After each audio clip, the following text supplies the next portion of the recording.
ఓం నమో వెంకటేశాయ. ఓం నమో వెంకటేశాయ. ఓం సీతారామచంద్ర పరబ్రహ్మస్వరూపాయ నమ. ఓం నమ శివాయ నమ. మనం ఈరోజు స్థితి ప్రకటనలో 6వ ఎపిసోడ్ మనం చెప్పుకుందాం. అందులో ఏంటంటే ఈ 6వ ఎపిసోడ్ మనకు ఏం తెలియజేస్తుందంటే జ్ఞాన స్థిరత్వం. మొత్తం ఈ జ్ఞాన స్థిరత్వం స్థితి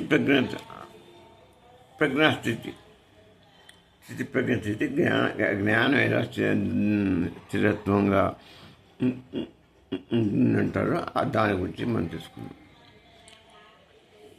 అయితే మన వైష్ణవ మహర్షి దీని గురించి ఏం చెప్తున్నారంటే, ఇది ఆయన శ్లోకం చెప్పారు. ఆ శ్లోకం మనం విందాం. మొదలు బ్రహ్మైవ కేవలం సత్యం నా అన్యత్ కించన న విద్యతే స్థితిరేష పరాప్రోక్త యస్యాం నచలతే మనః. అంటే బ్రహ్మ ఐవ కేవలం సత్యం, బ్రహ్మైవ కేవలం సత్యం అన్నాడు. అంటే ఉన్నది ఒక్క స్వరూపం, అది మనం చెప్పుకుంటున్నాను. సత్తు స్వరూపం, సత్ జ్ఞానం, సత్ స్వరూపుడు ఆయన పరబ్రహ్మ స్వరూపం. దాన్ని పరబ్రహ్మ స్వరూపం అంటారు, పరబ్రహ్మ అని అంటారు. అది బ్రహ్మం అన్నా అదే, పరబ్రహ్మ స్వరూపం అన్నా కూడా అదే.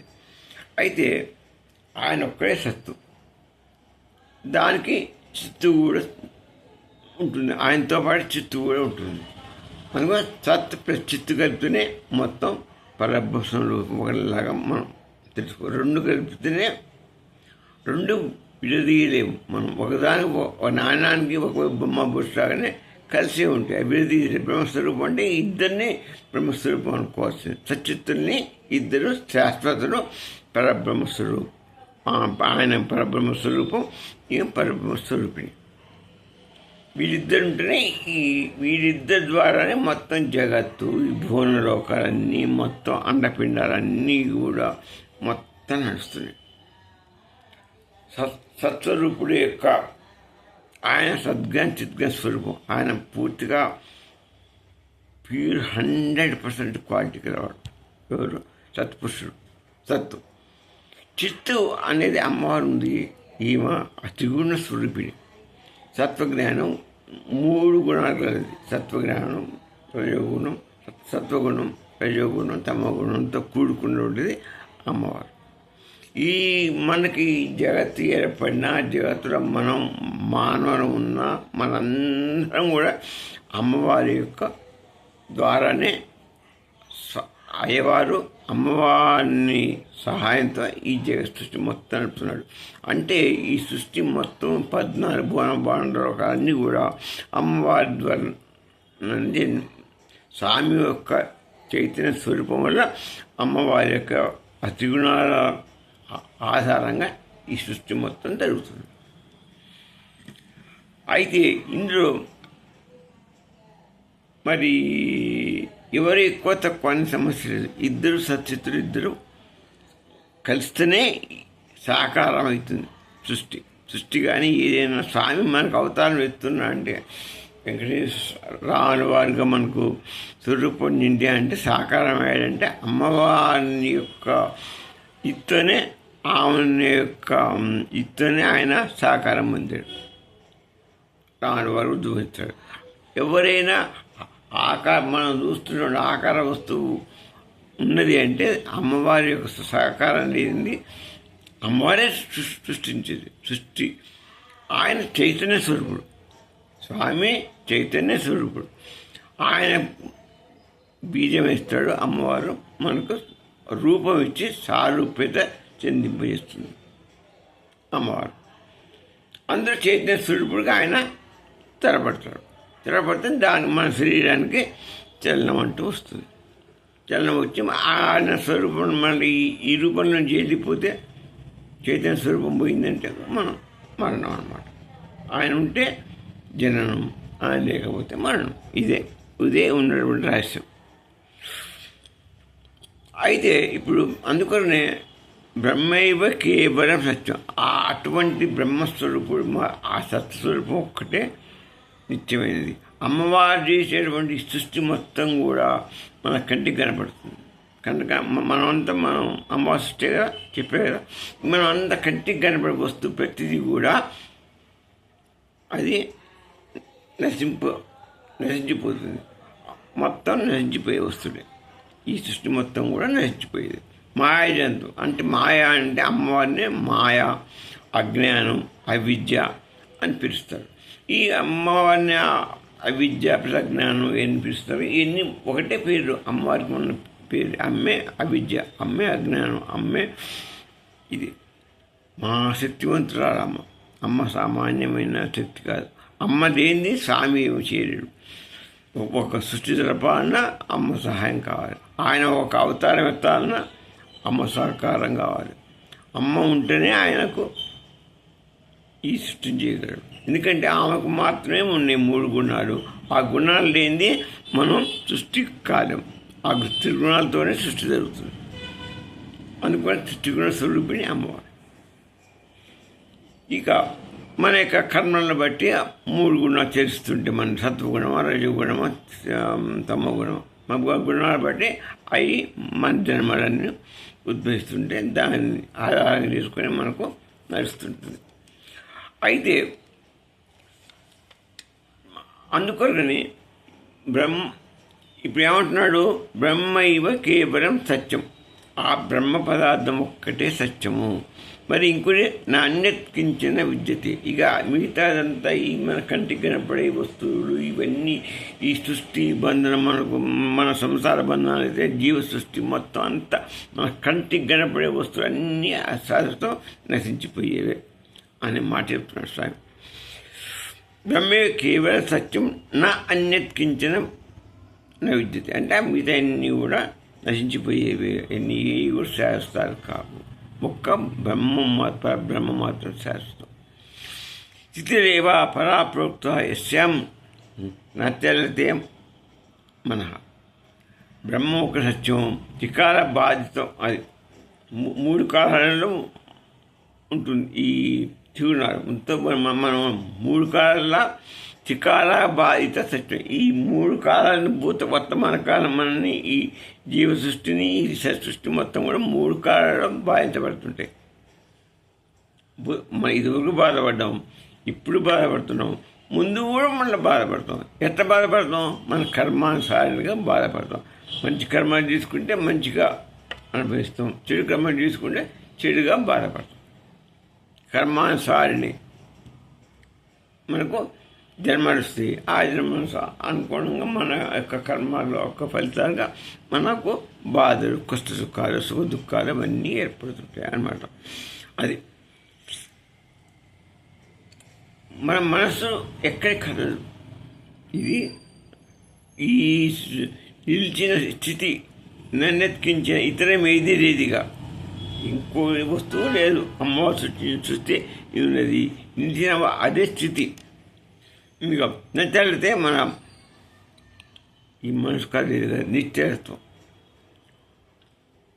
అది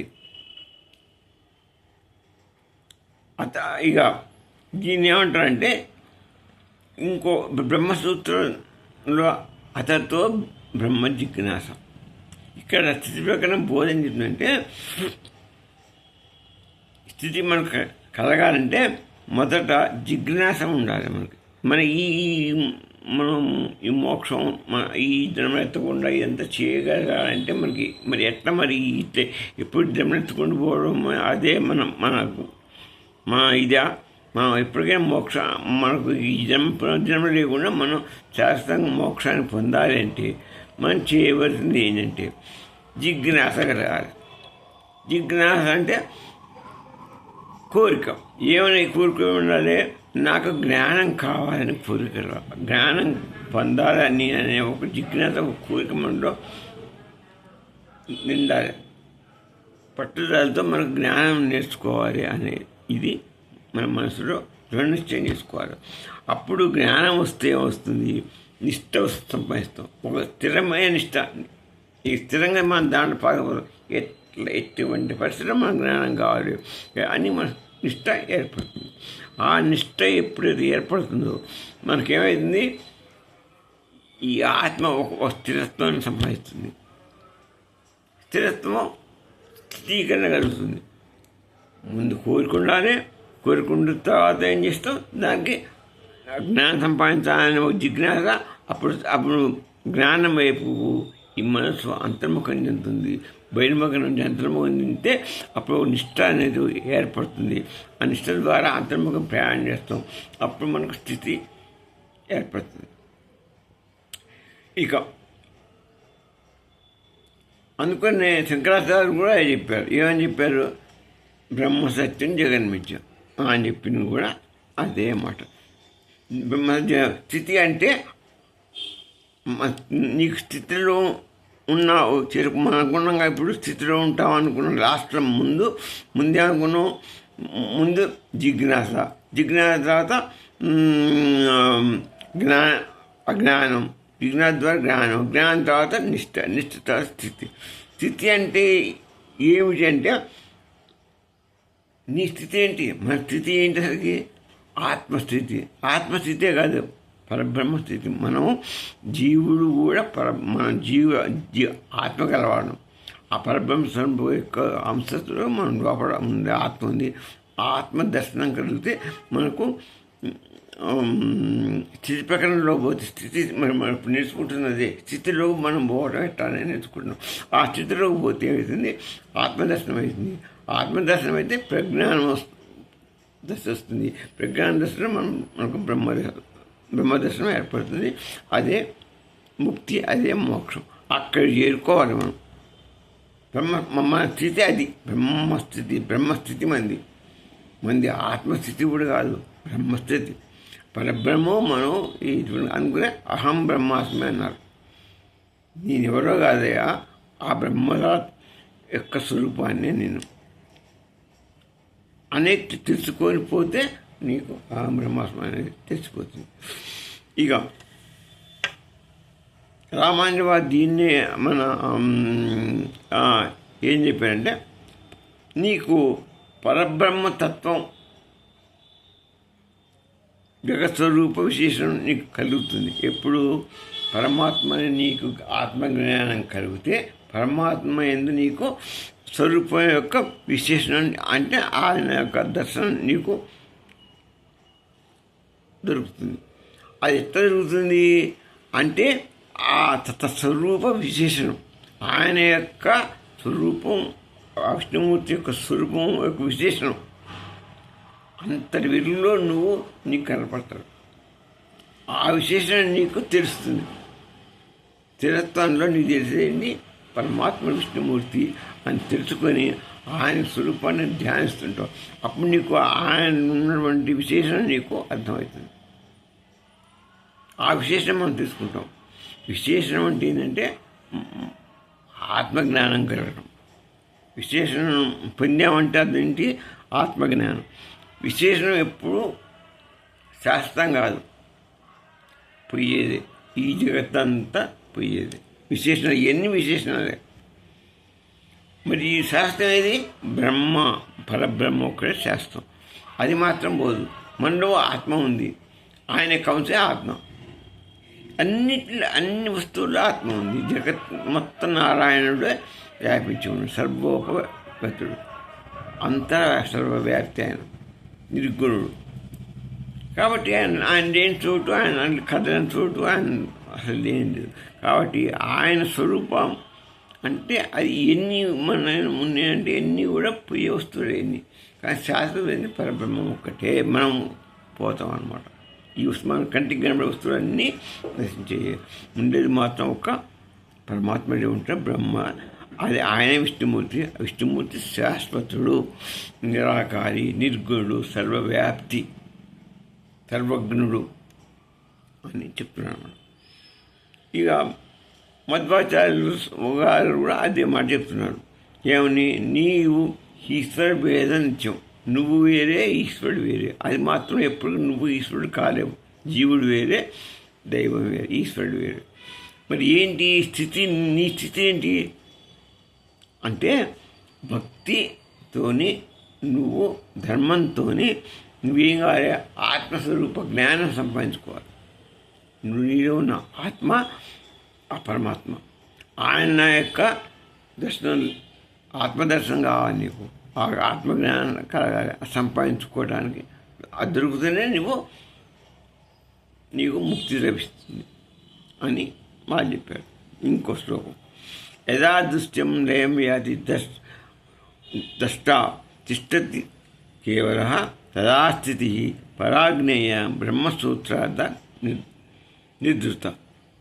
అంటే యథాదృశ్యం లయం యాతి, మనం యథాదృశ్యం మనకు కనపడే వస్తువు ప్రతి ఒక్కడికి చెప్పాను నేను. ఈ మనకు కనపడే వస్తువు ప్రతిదీ కూడా నాశనమైపోయేది అని చెప్తున్నాడు. యథాదృశ్యం లయం యాతి, అన్నీ లయమైపోయాయి, ఏ ఒక్కటి ఉండదు. ఈ చెట్లు, పుట్ట, బండలు, అసలు ఏది ఉండదు. ఈ జగత్తు మొత్తం నశించిపోయేది. జీవాలన్నీ నశించిపోయాయి, మానవులంతా నశించిపోయాయి, అన్నీ నశించిపోయాయి. మన కంటికి కనబడే వస్తువులన్నీ కూడా నశించిపోయాయి అని చెప్తున్నాడు. ఆ శ్లోకంలో స్వామి చెప్పాడు విష్ణు మహర్షి. తదాస్థితి పరాగ్నేయ బ్రహ్మసూత్రార్థ నిర్ధత. మిగిలేది ఒక్కడే కేవలం పరమస్వరూపుడే. ఆయన స్వరూపం మాత్రమే, సత్స్వరూపం మాత్రమే శాశ్వతమైనది ఒక్కడే మిగులుతుంది అని చెప్పాడు. ఇక మరి ఒక్కడైపోయింది. ఇక మరి ఇక నహిహ నానాస్తి కించన అంటే ఈ ద్వైతం అనేది భావం, శాస్త్రం కాదు. నహిహ నానాస్తి కించన, ఈ లేదు ఈ ద్వైత భావాన్ని విపసి, ఈ ద్వైతాన్ని లయమైపోతాయి. ఉండేది ఒకటే భావం, అది పరబ్రహ్మస్వరూపం యొక్క భావం. అది చెప్తున్నమాట. ఇది ఉపనిషత్తు చెప్పే సారాంశం. అది నహిహ నానాస్తి కించన, ఈ నానా వస్తు స్వరూపం అన్నీ పోతాయి. ఉండేది ఏకం, ఏకం బ్రహ్మం, బ్రహ్మం ఏకం, బ్రహ్మమయం, బ్రహ్మం ఏకం, వస్తు అనేకం. వస్తు కాబట్టి వస్తువు ఎన్ని విశేషాలు ఇవన్నీ పోతాయి. ఇకపోతే వాసన అంటే ఈ మనం చెప్పుకున్నాం కదా, చూసే వస్తువులు దుష్ట విభాగరహితం బ్రహ్మ చిదాకాశ స్థితి. చిదాకాశ స్థితిలో ఉన్నటువంటి ఆ పరబ్రహ్మ మాత్రమే శాశ్వతమైన వాడు. మిగతా ఈ లోకంలో ఉండే వస్తువులు, కనపడే వస్తువులన్నీ కూడా నశించి అది ఫర్మెంట్. వాసనాక్షయం సంప్రాప్తే స్వయంబోధ ప్రబుధ్యతే నైర్న కర్మభిః స్థితిరేష ప్రకాశతే. వాసనాక్షయ సంప్రాప్తి, వాసన క్షయంగా అయితే స్వయంబోధ ప్రబుధ్యతే. ఈ ద్వంద్వాలు వాసనలు ఉన్నంతకాలం ద్వంద్వాలు వాసనలో క్షయమైపోతాయి. వాసన క్షయమైపోతే ద్వంద్వ సుఖ దుఃఖాలు, బాధలు ఇదంతా ఉండదు. ఇక ఈ కష్టనిష్ఠురాలు, జన్మ పునర్జన్మలు ఇవన్నీ ఉండవు. వాసనలో పోతే స్వయంబోధ, స్వయంగా వెలిగే జ్ఞానం మాత్రం ఒక్కడే ఉంటుంది. జ్ఞానం అప్పటికి ఎదుగుతుంది. వాసన క్షయమైతే మనసు శాంతపడుతుంది. మనసు శాంతపడితే స్వయంబోధ, నీకు స్వయంగా వెలిగే ఆ జ్ఞానం, అంతర్జ్ఞానాన్ని మనస్సు అంతర్ముఖం చెంది నీకు జ్ఞానోత్పత్తి కలుగుతుంది. ఆ జ్ఞానానికి నువ్వు ఆ లోపల జరిగే అంతరాత్మ, అదే జ్ఞానం. ఆ అంతరాత్మ జ్ఞానాన్ని కలిగి ఆయన ఆత్మదర్శనం కొరకు నువ్వు పయనిస్తావు. నా సాధన సాధనాలు చేయమను కాదు, ప్రకాశతే వెలుగుతుంది. అది ఏ సాధన వల్ల కాదు, దొరకదు. ఆత్మ నీ జ్ఞానం వల్ల మాత్రమే సాధ్యపడుతుంది. నీ జ్ఞానం అనే వెలుగుతోనే అది లోపల పేరు ఉన్నటువంటి అంతర్ముఖంలో అడుగు భాగంలో ఉన్నటువంటి దానిపైన వాసనలన్నీ బంధాలుగా ఏర్పడి అది అడుగున పూడిపోయింది.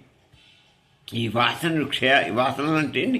ఈ మొత్తం ఈ వాసనలు అన్ని వాళ్ళ సుఖ దుఃఖ ఇవన్నీ మన సంకల్పాలు ఎన్నిటి వల్ల నీ చిత్త బాక్సు బాగా నిండిపోయింది, ఫుల్ అయిపోయింది. అవన్నీ నీకు ఈ ఆత్మని చుట్టుముట్టి నీకు అది కలపడకుండా చేసేసింది. చిక్కుముళ్ళగా అడుగు నిక్కున పడిపోయింది. ఈ వాసన అన్నీ క్షయమైపోతుంది. నీ ఆత్మ ఆటోమేటిక్గా ప్రకాశవంతం అవుతుంది. అది ఆ వెలుగు వచ్చిందంటే మనకి ఇక మనకు ఆత్మజ్ఞానం ఆటోమేటిక్గా వస్తుంది. ఆ వెలుగు వస్తే ఆత్మజ్ఞానం వస్తుంది.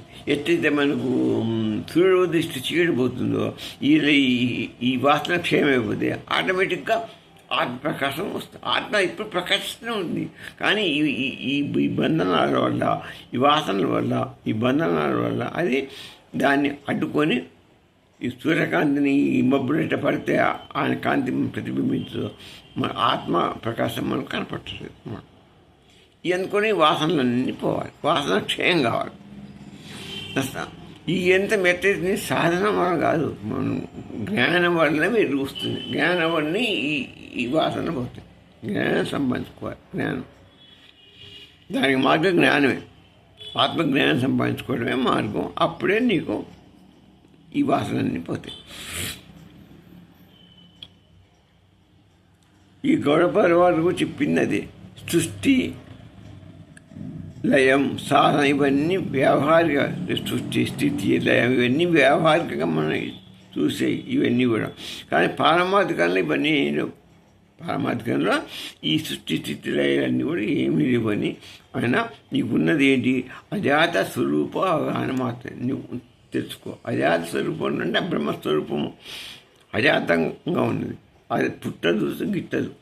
నీ పుట్టేదాన్ని ఈ శరీరం ఇదే ఎంత పోయి నశించే వస్తువులు ఎంత ఇదే పుడుతుంది. కానీ అసలు జ్ఞానస్వరూపం, ఆత్మస్వరూపం, దాని పుట్టుక సాగు అనేది మనం చచ్చిపోయినా కూడా ఆత్మస్వరూపం పోదు, బయటికి అది పోయినప్పుడే అదే మరణం అంటున్నాం.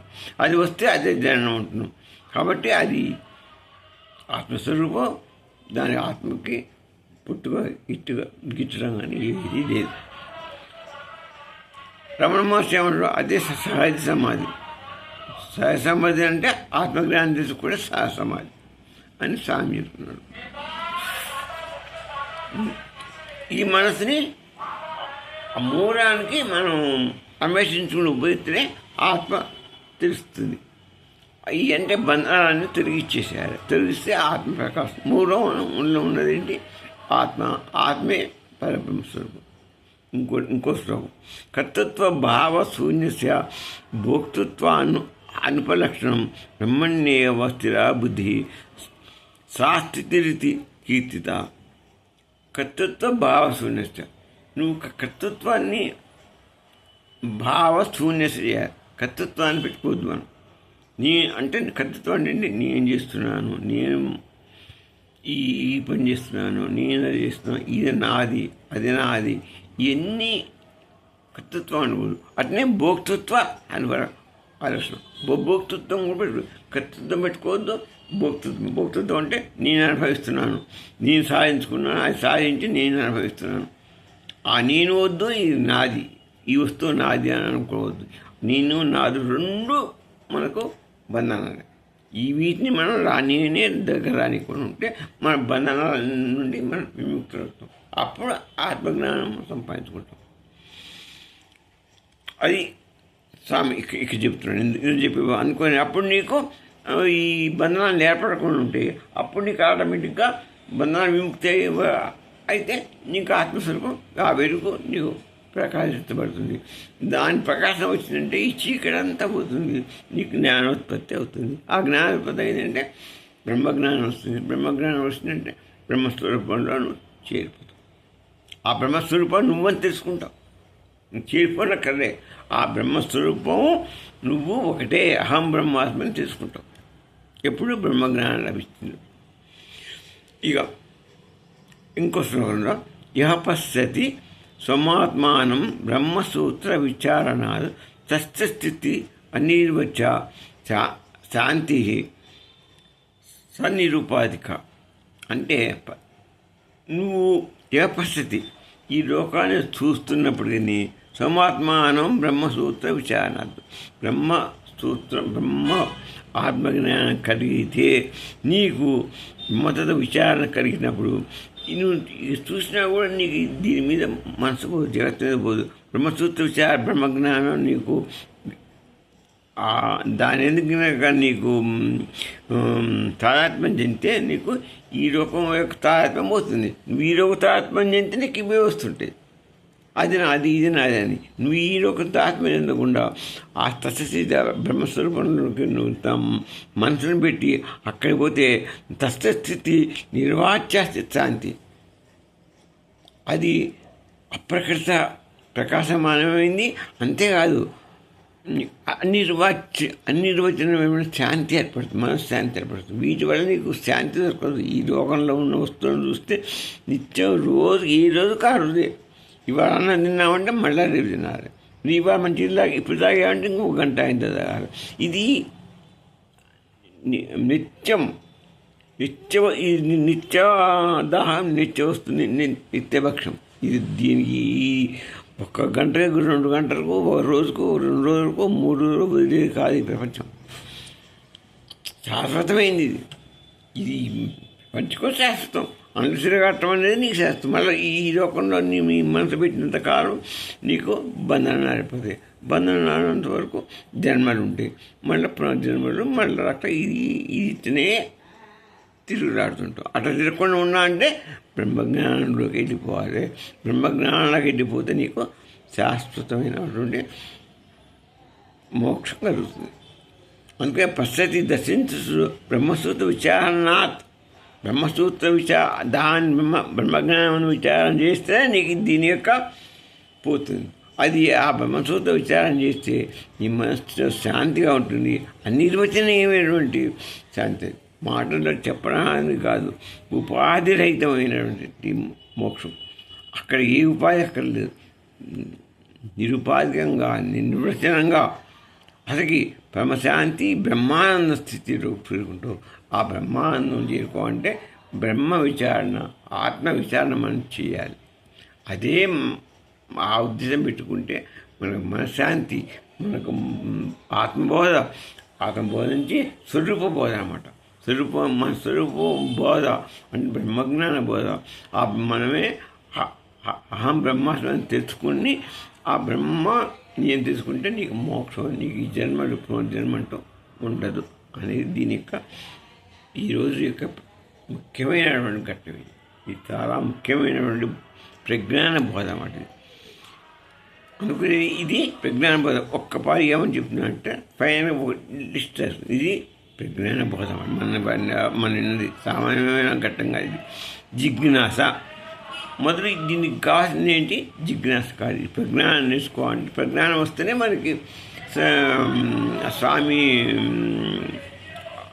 కలుస్తాం. మనం అహం బ్రహ్మాస్మి అవుతాం అనుకుని దానికి జిజ్ఞాస కోరిక బాగా బలమైన కోరిక కావాలి. జిజ్ఞాస నాకు మోక్షం కావాలి అని టార్గెట్. దానివల్ల నీకు ఆ జ్ఞానం కలగాలనిపోతే నువ్వు జ్ఞానస్థితిలోకి వెళ్ళిపోతావు. అప్పుడు నీకేమైంది? బాగా నేర్చుకోవాలని నీకు జ్ఞానం పోతే నిష్ట ఏర్పడుతుంది. చిత్తప్రజ్ఞం అవుతుంది నిష్ట. నాకు ఇది ఈ జ్ఞానం నేర్చుకోవాలని, అంతేగా నాకు ఈ బంధనాల నుంచి విముక్తి కావాలి అనేటువంటి జిజ్ఞాస ఉండితే నీకు జ్ఞానం వైపు బుద్ధి మారుతుంది. దాని ద్వారా నిష్ట ఏర్పడుతుంది. నిష్ట ఏర్పడితే నువ్వు చిత్తప్రజ్ఞుడు అవుతావు. అప్పుడు నీకు స్థితి కలుగుతుంది. అప్పుడు నువ్వు స్థితిమంతుడు అవుతావు. అది నీ మనసు సమాధి స్థితిలో పోతుందన్నమాట. అది మన స్థితి. సమాధి స్థితిలో ఉన్న వాడికి ఏది ప్రపంచం కనపడదు, ఒక పరబ్రహ్మ స్వరూపం కనపడుతుంది. ఆ మనకు కనపడవలసింది కూడా అది పరబ్రహ్మ స్వరూపం కావాలి. కాబట్టి ఆ పరబ్రహ్మ స్వరూపంలో మన కంటికి కనపడుతుంది. అప్పుడు మనకు మోక్షబంధం. దీనికి మన చేయవలసిన పనులు ఏంటంటే ఈ కనపడే మొత్తం దృశ్యాన్ని లయం చేయాలి. లయం చేస్తే నీకు ఏమవుతుంది? వాసన క్షయమవుతుంది. వాసనలు క్షయమైపోయి నీకు అప్పుడు ఈ దృశ్యాన్ని పోయి వాసన పోతే మనస్సు శాంతపడుతుంది, బంధనం విముక్తి అవుతుంది. అప్పుడు జ్ఞానంలోకి నువ్వు అంతర్ముఖమైపోతుంటావు. నీవు లోపలికి పోతున్న కొద్దీ వాసన క్షేమైపోతుంది. స్వయంబోధ ఏంటి నీకు స్వయంబోధ నీకు ఏర్పడుతుంది. స్వయంబోధ ఆత్మబోధ అన్నమాట. ఆత్మ స్వయంబోధ, ఆత్మజ్ఞానాన్ని నువ్వు పొందుతావు. ఆత్మజ్ఞానం తర్వాత బ్రహ్మజ్ఞానం పొంది నువ్వు బ్రహ్మస్థితి, నీ ఉపాధి రహిత స్థితి, అదే బ్రహ్మజ్ఞానం. అహం బ్రహ్మాస్మి వై నువ్వు చేసుకుంటావు కదా. అహం బ్రహ్మత్వాన్ని సంపాదిస్తావు. ఆల్రెడీ అహం బ్రహ్మాస్మి ఉన్నప్పటికీ నీకు ఈ బంధాలు ఎన్ని పేరుకుపోయి ఆత్మను కనపడకుండా చేసి ఆత్మని ప్రకాశించడం కూడా నీకు అది ఆత్మ కనపడలేదు, ఆత్మజ్ఞానం నీకు రావట్లేదు. దాని కొరకే నువ్వు తెగతారాడి జిజ్ఞాస పెట్టుకోవాలి, జ్ఞానం సంపాదించాలి, నిష్ట సంపాదించాలి, స్థితిలోకి మనం వెళ్ళిపోవాలి. ఇది వాటి యొక్క స్థితి ప్రకరణలో ఉండే ముఖ్యమైన ఘట్టం. ఓం నమ శివాయ.